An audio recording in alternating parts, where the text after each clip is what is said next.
Well, hello everyone.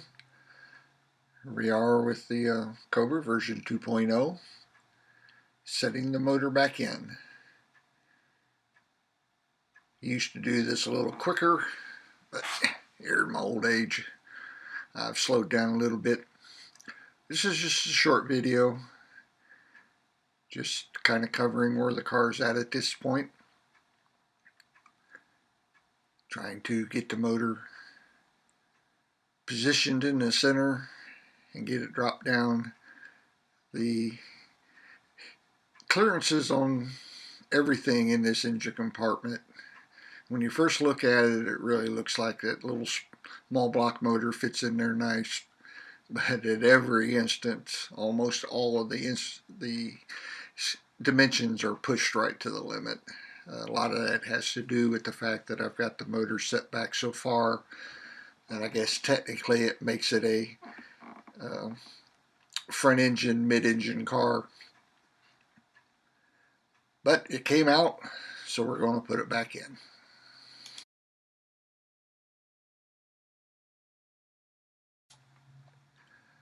All in all, it went pretty smooth with having a new transmission. Of course, I put a new clutch in it.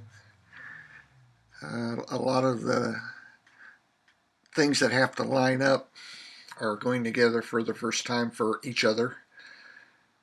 So I did eventually get the motor to go over or allow the transmission to be inserted into it.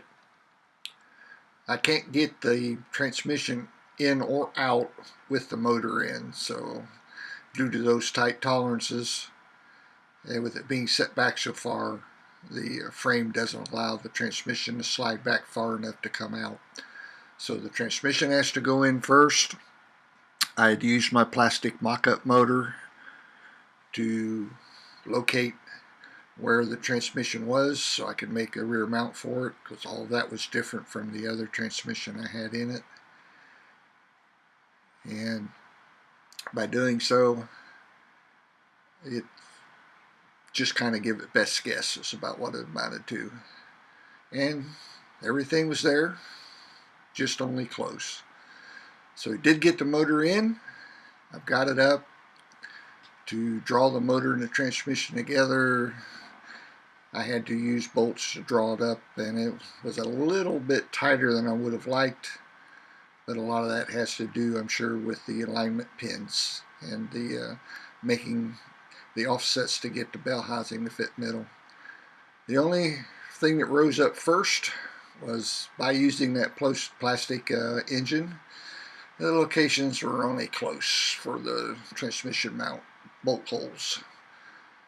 So I had to pull all that back out and make some longer slots. I had to unbolt it to relieve the stress that it was getting when I was setting the motor in. It didn't like it. So here's the mount pulled out.